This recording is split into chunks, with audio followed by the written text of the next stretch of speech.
안녕하세요. 도시의 다양한 공간을 탐방하는 채널 도시데이입니다.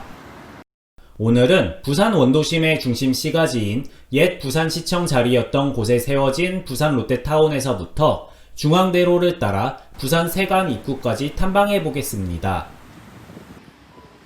부산의 중심지인 남포역에 나왔습니다. 지금은 부산 도심의 역할이 서면, 해운대 등으로 분산되어 과거보다 중심지의 성격이 약해졌지만 이 일대는 우리가 잘 아는 국제시장이 있고 부산국제영화제가 시작된 곳입니다.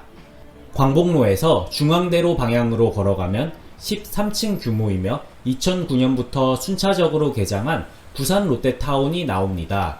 백화점, 아쿠아몰, 롯데마트, 시네마 등으로 구성되어 있으며 후면에는 초고층 빌딩이 계획되어 있습니다. 이렇게 현재는 부산의 주요 복합시설이지만 과거에는 부산시청과 부산 최초의 백화점인 미나카이 백화점이 있었던 부지였습니다. 옛 부산시청은 1936년에 준공되어 1998년까지 사용하였으며 그해 부산연제구에 신축한 신청사로 이전했습니다.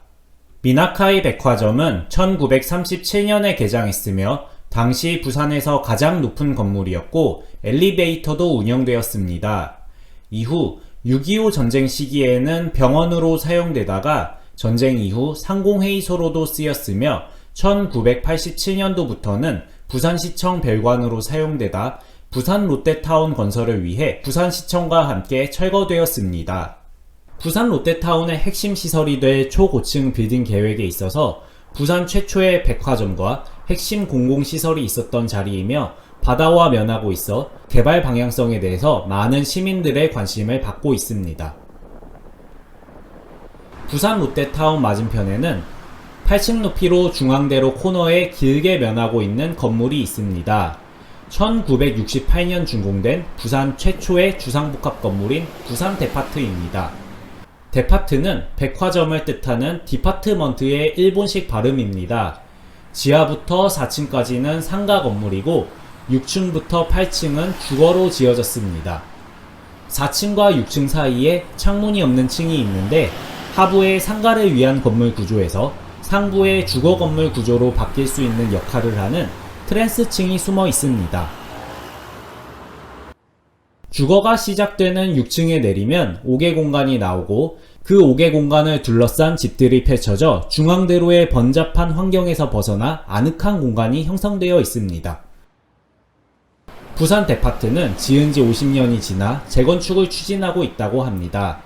중앙대로의 풍경이 다시 한번 크게 바뀔 듯 합니다. 부산 데파트 맞은편에는 1971년 준공된 국제빌딩이 있습니다.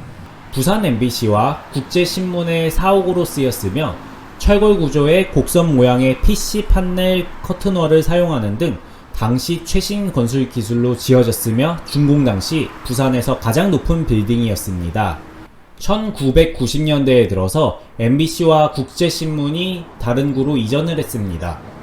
그래서 현재는 일반 업무용 빌딩으로 쓰이고 있으며 2017년도에는 다원 디자인에서 인수 후 리모델링을 완료해 다원 중앙타워로 명칭이 바뀌었습니다.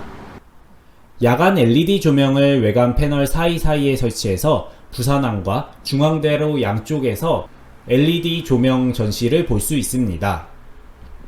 국제빌딩에서 중앙역 쪽으로 이동하다 보면 부산 우체국이 나옵니다. 현재 보시는 건물 한 블록 뒤에 부산 우편국이 1910년에 준공되어 영업을 시작하였고 1950년 부산 우체국으로 이름이 바뀌었습니다.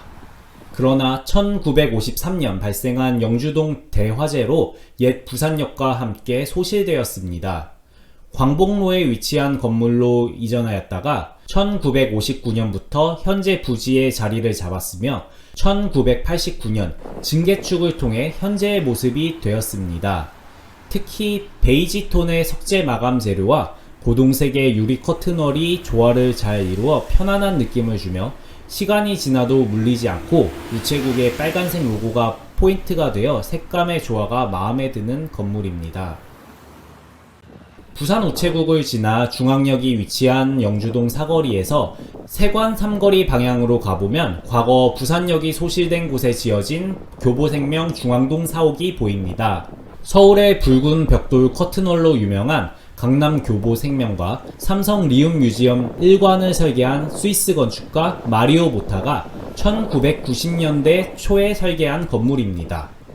바다를 지키는 수호 성인을 형상화했다고도 전해지는 독특한 외관이 눈에 띕니다. 특히 물탱크가 있을 법한 공간에 두 개의 동그란 창문과 그 위에 캡이 씌워져 마치 사람의 머리를 형상화한 모습 같네요.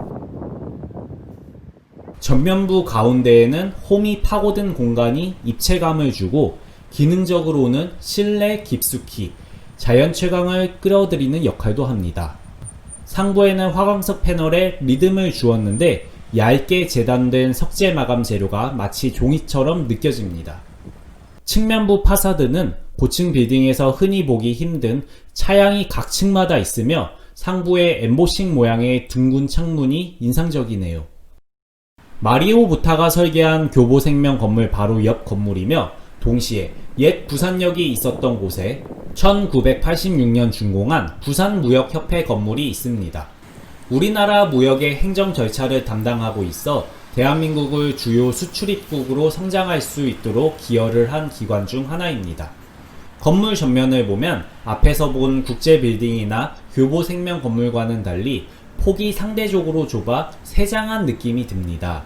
대지 형태의 영향이기도 하지만 세장한 비율로 인해 주변의 다른 고층 빌딩보다 높이가 높지 않음에도 불구하고 초고층 빌딩의 특징을 가장 잘 보여주고 있습니다.